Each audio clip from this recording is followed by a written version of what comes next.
Nefis yemek tariflerinden özellikle çocukların da kahvaltılarda severek yediği yumurtalı patates tarifi. Uygun bir tavaya yarım çay bardağı kadar sıvı yağ alınarak kızdırılır. 2 adet küçük küçük doğranmış patates ilave edilir, arada karıştırılarak kızarmaya bırakılır.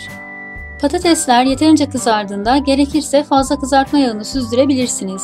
1 çay kaşığı tuz ile çırpılmış 2 adet yumurta, kızaran patateslerin üzerine gezdirilir. Yumurtaların kenarlara kadar yayılması sağlanır. Birkaç dakika pişirildikten sonra bir kapak veya spatula yardımıyla diğer tarafı çevrilir. 1-2 dakika daha pişirdikten sonra servis tabağına alarak sıcak servis edebilirsiniz. Dilerseniz servis tabağına aldıktan sonra üzerini karabiber, pul biber gibi baharatlarla süsleyebilirsiniz. Şimdiden afiyet olsun. Nefis Yemek Tarifleri kanalının hazırladığı diğer kahvaltılık tarifler için ekrandaki bağlantıları tıklayabilirsiniz. Yayınlanacak yeni videolarımızı kaçırmamak için kanalımıza abone olmanızı öneririm. İlginize teşekkürler.